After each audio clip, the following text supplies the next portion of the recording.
So this one here, he's got the potatoes and just a little bit of olive oil. He's putting a little bit of A little bit of oregano. oregano just to get it some flavor. 4 potatoes peeled.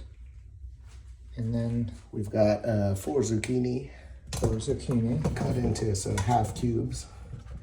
And then we've got the one eggplant on top. Okay. And we can put it back on now because we put all that in. And just wait for it to heat up a little bit. So you put it on about 8. About number 8's good, yeah. And then we'll give it a chance to heat up a bit.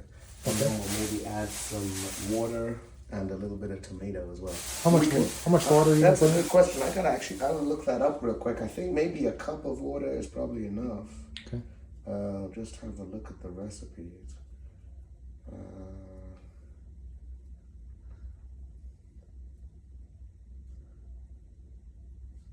Here it is. Yes, this is for 1 kilo potatoes and then half kilo.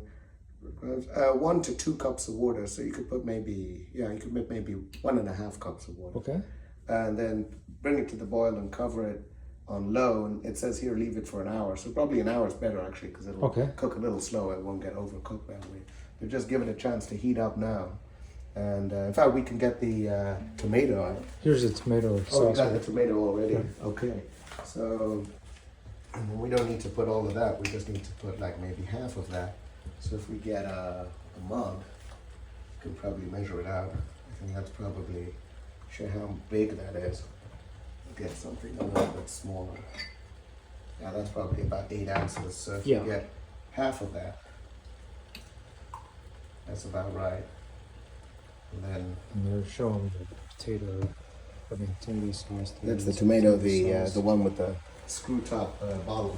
We can put some water in it to dilute it as well. So there's your half cup of water going. So fill it all the way up to the Fill top. the coffee cup up. There you go. That's a cup right there. You can put a little more in. And then probably put 1 more cup. Oh, a whole more cup. I think a whole more cup. Yeah. Or maybe it doesn't need that much. Actually, you're right. Yeah, maybe half a cup is probably going to be enough because the vegetables tend to have a bit of water in them as well. Okay. And then what you want is just to wait for it to get boiling. Okay. And then, which will be probably in a couple of minutes if it's on number 8, yeah. You kind of hear it boiling before you see it. And then reduce it down to like 2 or 3 and just cover it. And just leave it for maybe, I'd say at least 40 minutes and then check on it. It might be cooked by then. Okay. And then at the end, you just sprinkle the cut parsley on it because you don't want to put the parsley down because it'll get all dry and stuff. So when it's nearly done, maybe the last 5 minutes or so, just sprinkle on the parsley. I see. And then once it's cooled down, maybe sort of 10-15 minutes after it's finished, sprinkle on some of the feta. Oh yeah. Yeah. Okay. And then you got your salty flavor from that. Then you don't need to add salt because that's pretty salty. So as soon as anyway. it hits boil, you're gonna cover it and turn it down to let's say 2. And go for an hour. I just leave it for an hour. If you left it for an hour, it'd be fine. Yeah, Oh, I think okay. it'd be fine. Yeah. Okay, I'll stop and And then it's come just back in an hour. Yeah, there you go.